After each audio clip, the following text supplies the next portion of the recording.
This is Philly Talk with Philly Mike. Talking sixes in the bird gang, that's I like. Competition, we ain't scared, yeah, that's what we like. Win or lose, you know we showing up and we gon' fight. You see we strive for the sky every day that go by. And every single week we screaming fly, eagles fly. This is Philly Talk with Philly Mike, yeah. This is Philly Talk with Philly Mike, yeah. What is going on, everybody? I go by Philly Mike, host of the Philly Talk podcast, and we are here live with our guy, former tight end for the Philadelphia Eagles, Clay Harbor. How you doing today? I'm doing great, man. It's a beautiful day. We got the Birds in the playoffs coming up against the Giants. I think this is going to be a fun one. Obviously, you know, I got my Birds taking the W, but I think the Giants are going to pose some problems, man. Brian Daboll's a good coach. Daniel Jones had a good game. Obviously, Saquon can run it. But, we got our QB, Jalen Hurts, back off the injury report today. So I think it's going to be a good deal for us. How much does that mean to you as a former player to get the full go practice-wise early in the practice week and to just, how does that work out for just the locker room, probably Jalen Hurts' psyche, and just, being a former player, knowing that you are officially off the injury report early in the week? Yeah, as a player, it's like you know that your guy is ready to go. Jalen Hurts is the leader of this team. In my opinion, he should be the MVP of this league. And he's just proved it all year long. And now you know that he doesn't have any designation, so you know that he's not going to be limited. And one of the things that makes him so deadly is obviously he's improved in his passing game this year, and he can sling the rock. He's got some great receivers to throw it to, Devontae and A.J. Brown. I mean, you can't say enough good things about them. Dallas Goedert, one of the best in the game. I think he's the second best tight end in this league. But Jalen Hurts' running ability is incredible. I mean, the guy can run the zone read better than any quarterback in the league. The fact that he can do that now without worrying about his shoulder, he's going to make those decisions. He's not going to okay, I might need to give this ball when he should be pulling it to avoid a hit. So now you know that he's full go, and I don't think they're going to have any answer for that. You got the full might of the Eagles offense coming at you. Our boy Lane Johnson is fighting through an injury, tough SOB right there. I've had those I've had 3 groin surgeries, lower abdomen surgeries. I know how hard those are. Those are painful. It's not easy. Lane's going to give you everything. We get him back. If he's able to shut down Micah in these pass rushers, I think the Birds take it. I'm sorry, not Micah, but yeah. And the crew. Yeah, because they do got some good pass rushers. And we saw Mark, how you say his name? Mark Wittendale, the Giants D coordinator. I always mess his name up. But we saw him approach this game against the Vikings differently. He's known for man coverage, blitz, which we've seen in certain packages, but he played a lot more zone against the Vikings. Could you see that being implemented against the Eagles, or do you think he attacks Jalen Hurts more so with the blitz like he did in the first matchup this season? I think he does zone blitz because you can't. It's hard to play man against Jalen Hurts. First off, there's 2 problems. You can't play man to man. First off, nobody's going to guard A.J. Brown and Devontae Smith one-on-one. It's not going to happen. And no linebacker is going to guard Dallas Goedert one-on-one. Plus, if you turn your back to Jalen Hurts and you do somehow cover these guys, he's gone. So they're going to be playing zone. And I see, they had a cornerback with 2 sacks last week. I mean, they're going to try to come up with some stuff to slow down this offense, but I don't see him playing, man to man. I hope, they're going to hope Dexter Lawrence can get some pressure on the quarterback, play some zone, maybe send a blitz here or there, but too many weapons to blitz and try to play man to man with one-on-one coverage. So let me ask you your take on this. Jalen Hurts had an amazing year throwing the ball. We got 2 1K receivers. We actually got 2 receivers in the top 5, one in the top 5, one in the top 10. Devontae being number 9th on the list in the regular season. However, down the stretch, the run game via the running backs, Miles Sanders, the carries seem to go down against the Bears, against the Saints. Although Jalen wasn't there, the carries for Miles and the running backs has been down. Do you see the Eagles coming back to a balanced attack versus Giants team, or how do you feel about the whole running game the Eagles kind of forgot about, although they got a 1,200-yard rusher in Miles Sanders? Yeah, they got to run the ball more, and obviously you got a big defensive line here. I mean, you got Ward, You got Thibodeau, you got Dexter Lawrence and Leonard Williams. This Giants defensive line is no joke. And I mean, they don't get all the credit that they should, in my opinion. They're tough. But to slow them down in the pass rush and everything, you're going to have to run the ball. I think that's big. Get Miles Sanders involved early. He's obviously shown that he can pound the rock. 1,200 yards this year, 5 yards a carry. I mean, you do that, and I think you use it with the zone read. Because if our boy Hurts is ready to go, use that zone read. Utilize it. It's time to cut it loose. You ain't saving now. This is the playoffs. You win one game, you're in the NFC Championship. We're zone read the heck out of this team. Because I think that Thibodeau is a guy that's going to want to make a big play, and he's going to commit early. You can option off of him easy, and you're going to get gain that extra defender, and that's how you start making some of these these runs go from 3-4 yards to 7 or 8 yards. And I think you got to start off with that early. Yeah, I agree. I think the aggressive nature of Thibodeau can be used to our advantage for sure. And, the Philly media, although Jalen Hurts got the clearance from Nick Sirianni prior to getting on the podium saying he was going to be full practice, Chris Franklin had to throw it out there. Jalen, how do you feel about your shoulder being targeted by the Giants? And Jalen Hurts said, man, it's football. I got a bounty on me every time I go out on the field. What happens, happens. And you got to have that mindset. There's no saving them for next time. It's a one-game sample size. You play until you lose. So I definitely agree there. Let's flip it over to Daniel Jones, because his rushing ability was on display versus the Vikings. He was stiff-arming guys. I know Patrick Peterson's a little old, but 6'5" Daniel Jones is tougher and more athletic than the average NFL watcher thinks. How do you see that playing a big part? Because he ran the ball at least 10+ times on the Vikings, and the Eagles been stopping the run since the new acquisitions, but quarterback scrambles have been our Achilles heel. I don't understand how, because we got Jalen Hurts to practice with, right? What's your take on that? It's like going back to that Bears game. The Eagles gave up a lot of yards to Justin Fields, and I'm not saying Daniel Jones is Justin Fields, but he's on that level. He's a big guy that can run, and he had 17 carries for 78 yards. I mean, that's a lot of yards. It's a lot of attempts. He's a big dude. Dable is going to look, and he's going to watch this film. And Brian Dable was my tight end coach when I played for the New England Patriots, one of the smartest coaches I've ever had a chance to play with. Dable is not a joke. This guy knows offensive football. He is so intelligent. He's going to look at that tape. He's going to say, hey, we can run the football against him. So Mike, that's a great point you brought up. They're going to try to use that zone read. They're going to try to use quarterback runs. And then obviously they're going to pepper in. Saquon only had 9 carries, but he had 53 yards. So averaging 5.3, 5.9 a carry. I see a lot of Saquon running the ball, a lot of Daniel Jones running the ball. And if there was one thing this defense struggled with this year, I mean, I'm not saying they struggled, but is the run game. I think they are, they can be susceptible to run. I love TJ Edwards in the middle there, Kaiser. I love these big D tackles. I love Hargrave, BG, and I think they can get the job done. But if there was one thing to do, I would say, you can run the ball occasionally against this team. So that's going to be a big problem for the Eagles. Yeah, and, we've seen us, a couple weeks ago, and this is before the total collapse of Tennessee. When we played them in the middle of the season, we gave them that first loss that turned into 7 straight losses. However, Derrick Henry was healthy. Ryan Tannehill was healthy. We shut down Derrick Henry, but because our focus was on Derrick Henry, Tannehill was the leading rusher. Again, we got to pay attention. Daniel Jones is not going to accidentally run. He had double-digit attempts, and I think, like you said, Brian Daboll is going to look at that. And I think that just built the confidence of Daniel Jones, because he was picking up first downs. He was putting himself in manageable situations. They were scared of him and Saquon, because 9 carries but 53 yards, that's a high yards per attempt. And so the play action felt right in. And guys like Richie James, Darius Slayton, Isaiah Hodges, we're getting a lot of cushion from these Vikings defense, but the Eagles defense ain't that bad, though. That's a bad defense over there in the secondary. Yeah. Isaiah Hodgins, I don't know how he, where did he come from? I think the guy had 350 yards this year.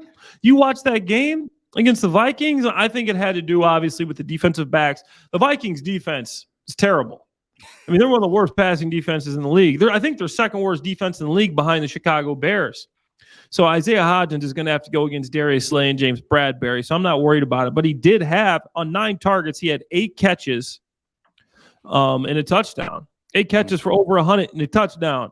Like, those are serious numbers in the playoffs, but he is going against the Vikings. And I got all the confidence in the world in Slay and Bradbury. I mean, those two guys have shown it week in and week out who they are and what they can do. So I think you can shut them down there, but it does put a little more stress on them. It does put stress on them. But the thing that can really throw off this defense is if, BG has a good game. Hassan Reddick keeps doing what he's doing, rushing the passer. I think Josh Sweat, can he play? Can Fletch get in there? Can some of these guys get in there and cause some problems on the interior? And then you don't have to blitz and you can play coverage. That's what makes the Eagles defense so good. Yeah, so let's talk about the tight end position. You did say earlier in this stream, or in this podcast, that you got DG, Dallas Goedert, as the second best tight end. He's definitely up there for me. I'll co-sign that with you. How big of a factor do you think he'll be versus the Giants? Mind you, the first time we played them, he wasn't there. He was back for the second time, week 18, but that was just like a walk in the park against their second team offense and defense. How big of a factor is Dallas Goedert in his first playoff game in your eyes? I think it's big. I think Julian Love is their best safety. I think he's questionable this week. Aziz is questionable this week. I mean, they got some guys that are going to have some problems. And you can't, once you have a tight end, when Goddard's 100%, you can't double team the outside, because if you do, you're leaving the middle of the field open. Okay, you want to double team AJ Brown, one of the best, probably top 2-3 receivers in the game. Good luck. Guess what? You got Dallas Goedert in the middle of the field. You ain't doing that. You ain't running that cover 2 and being excited about it, knowing that there's this big hole that Dallas Goedert can run through. And then you got Devontae and AJ on the other side. He's going to come up big. I think he's got an advantage against most of these linebackers. I think, Jalen Smith can play. Landon Collins is questionable. I mean, there's some guys that are dealing through some injuries there, and I think Dallas Goedert's just poised to take advantage of him. I got a big day from Goedert coming. Now, being a former player, playing in the NFC East, knowing that rivalry in its totality, how hard there's always this saying, it's hard to beat a team 3 times, and you can only play a division opponent 3 times if it works out that way in the playoffs. Now, I did do some research, and if you are the team that is trying to beat the team for the 3rd time and you're the home team, it's like a 60-something percentage. But in your mind as a player, how more difficult is it to be like, dang, we beat these guys twice, now we got to beat them one more time when it really counts, from a player's mindset? It's hard, man, because you're not tricking them at all. You're not. They know what you're doing. You know what they're doing. You know their tendencies. They know your tendencies. These are 2 well-coached teams, right? Not just the Eagles, not just the Giants. Both these guys are well-coached, so they got film to watch. They don't have to watch other team stuff against the Eagles. They watch their stuff, so they're going to know what works and what doesn't. But on the flip side of that, the Eagles get to see the stuff, what worked and what didn't. So the reason I think that it always works out like that is because Eagles are watching film, say the team that's won more. They say, hey, this worked, so we're going to keep doing this. So Giants get 2 chances to see, say, this didn't work. We're going to have to switch something up. So they're going to go and they're going to try to come up with something new. What didn't work, we didn't win the game. And then that's what they do, and they get to take a look at that. So the problem is, why I think it happens, why it's so hard, is they're going to switch some things up, and the team that's won is going to still try to do the same things they're doing. In Philly, I don't think it matters, because they're just an all-around team. In my opinion, this is the best. Since I've been around, my 35 years, this is the best Eagles team I've seen. And I don't think I'm hyping that up, and I know that they won the Super Bowl, but the most complete team. This is the year. I mean, offense, defense. I mean, they've got it all. They've got receivers. You got a running game. Got big offensive linemen. You got a defense. You got linebacker. Eagles have linebackers? What? So it is difficult. I know. It is difficult to beat that team 3 times, but I think this team is set up to do it. It's going to come down to who can execute. They're not tricking them. Eagles are going to execute more. They're going to execute better. You got too many players that have been in situations like this and know how to play. Yeah, I think we have a great mixture of guys, youthful, veteran, and I just agree with you. When you look at the rosters going up, we are the more talented roster. It's a division game, so you're not going to get you're not going to fool nobody, as you said. It's just who's going to execute the X and O's better. And that's where I just need to see Sirianni and his coaching staff really, implement this run game, keep them guessing, because, I love what the coaching staff did all season. 14-3, I ain't going to complain. I just think at times we can go to the extremes, taking it back to the Chicago game. As you cover them, you played for them a little bit too.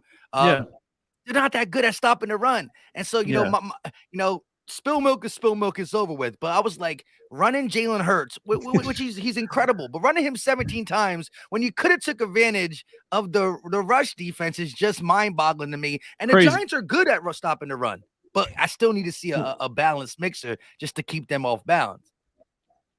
Absolutely. Run the ball. You got a team. You got to make sure that you have the running game popping, right? You don't want to do too much. I think gotten away from it is late, and the fans have seen it. Everybody's seen it.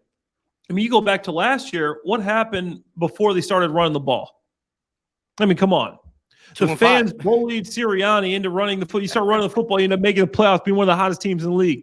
Stick to your bread and butter. I know you got these new toys on the outside. You got Goedert down the middle, but keep running the football, man. Run the football, set up the play action, and that's what you got to do against the Giants. I think you start off running, then you have success. Then you start hitting the ball outside. Then I think it's not even going to be close if you get that going. Yeah, and so far, limited experience seeing Nick Sirianni after a bye week, but last year was good. This year was good. Our minds are fresh, bodies fresh, and I'm hoping that he gets back to that because, again, complementary football has been shown as the Eagles' best friend. We've had multiple games where we've done things very well, and our best offensive games when we just, share the wealth on both sides, high flying, ground attack, and then use Jalen, zone read him to death. Zone read him to death. Yeah, zone read. I would zone. I'm telling you, Jalen Hurts can run this zone read better than anybody. I cover the Chicago Bears. Obviously I work with CBS and NBC, and I do the post game. I cover the Bears. I love Justin Fields. Jalen Hurts runs the zone read way better than Justin Fields. He's quicker. He makes better reads. And he's just so good at it, so effective in the short yard, so effective in the red zone. And you got to take advantage of that. And I think you can really, you take advantage of these defensive ends. You can tire them out. They're going to be making decisions. Do I go for the running back? That's how you start the game. I think you got to have the zone read working and obviously play action off of that. Get Miles Sanders involved. And Boston Scott wants some tick this week too. Boston Scott wants some tick. Get him some tick too. He's going to be running that ball hard. You don't think he wants some tick? Exactly. And so, to get Boston Scott involved, you got to at least give Miles the ball at least 10 plus times, even though trickle it down to the other running backs. And hopefully, it's one of them games where we're running the clock out in the fourth quarter where I can sit back and not be on the edge of my seat for the divisional round in the playoffs. And again, before we get out of here, I do want to get your take on that Cowboys-Niners matchup. Like, just off the top of your head, how do you see that kind of going? Could the Cowboys pull it off? I'm going back and forth and watching that game. I mean, they beat up on the Bucks. I felt bad for Tom Brady. I mean, Mike only had 1 sack, but Dalton Schultz over 100 yards. Dak's looking good. 4 touchdowns, no interceptions. I mean, just slinging the ball around. Cooper, Tony Pollard looking good. Zeke looking old. I mean, overall, I think, I think that team, the Cowboys look tough. I'm going to be real. And, Brock Purdy is a rookie. I know he looks good and everything, but I don't know how confident I am in Brock Purdy. He is a rookie, but that defense is nasty. Bosa, nasty. Fred Warner, a dog. So I'm taking the 49ers in a close game, but I think the Cowboys can't play it all. And I think there's a chance that the NFC Championship game, Eagles versus Cowboys in Philly, bro, there might be some riots in the streets out there in Philly. I'm going to be in town for that one. But I think that the 49ers pull off a close one, but I do think there's a big possibility could be Eagles-Cowboys. Could you imagine that? That will be rough. I mean, look, by beating them will be the almighty, it would be great, but I don't know how my heart is going to be going through it that whole game. The whole game, man. The Cowboys, Eagles. Me and my buddy were having this discussion. I want your opinion on this. would it be a bigger game, Eagles versus Cowboys or Eagles versus Bucks in the NFC Championship? Because he's saying because Tom Brady chance to go back to the Super Bowl. I'm saying you don't understand Philly versus Dallas rivalry. Yeah. So, I It'd mean, be what do you think? way I think Philly Dallas is bigger, right? way bigger, way Way bigger. bigger. Just the Yeah. animosity between these two teams and the Yeah. fact that, Dallas hates us as much as we hate them. They try to act like they're the almighty, like we really don't care about Philly, but they do. They really do. And Yeah. For us to be what stops them again, for them to get so close, because they haven't been to an NFC Championship in dang near our lifetime, right? You're 35. You said I'm 31. They haven't been to an NFC Championship in most of our, from 10 years old and older. To get to the NFC Championship, to accomplish that goal and let Philly knock them out from the Super Bowl would be a masterpiece. You know what I mean? It'd be a masterpiece. Love that. But I'd love that, man. I'd be going through it the whole game, like especially if it's a back and forth game, Dak and Jalen Hurts. But to end this segment, he said the Niners going to pull out a win. He's not down the Cowboys, but he got the Niners. Now let's get to the game that we spent the most talking about. Prediction for this Eagles and Giants game. How do you see it going? How do you see it ending? Brian Daboll's a great coach. I think he keeps it close. I see 24-17 Eagles victory. Eagles pull out a hard-fought victory. I mean, this team's well coached. Daniel Jones can run the ball. Saquon can run the ball. The Eagles, the defensive backs are going to lock up their receivers. The D-line is solid, but the Eagles are too good of a team. They're all-around team. So in Philly, the link is going to be just popping. The energy there is going to be incredible. Night game. Come on now. It's about to be dumb out there in Philly. I might have to I'm in New York City, or I might have to take the train down. But the Eagles by 7, hard-fought game. Dable has coached them well. Sorry, Dable. Your journey ends here, though. And the Philly's going to the NFC Championship. Hey, I love it. I love it. Eli Manning will be there. I saw him. You know how they do the Manning podcast, the Manning thing? He was Peyton asked him if he's going to Philly. He said, I promise, since I retired, I'll never go to Philly to watch a football game, but I'm going to have to sneak there. I didn't want to tell everybody, but now everybody knows. They're probably going to break the record for flipping me the bird, Eli Manning says, but he said it's all good. But he's going to be in Philly. Oh, man, we'll have to say something to Eli. I'll have to say what's up to him, man. Tell him, after the Eagles win, sorry, bro. Sorry you wasted your time and money to come out here to Philly. It's the Eagles, baby. Yeah, I love it. I love it. Hey, shout out to everybody who tunes in. Make sure you hit that like button. Make sure you subscribe. Follow both of us on Twitter if you aren't already. Birds, tough victory. And I'm not going to give my score prediction yet, but it's going to be similar to what Clay Harbor said. I don't think it's going to be the same 48-22. I would love it to be. But I think this Giants team is playing with a lot of confidence, and it's up to Philly to stop the confidence. You know what I mean? So it's up to us. Appreciate you for coming on, Clay. Appreciate you, Mike. Until next time, y'all know what time it is. We out. Peace.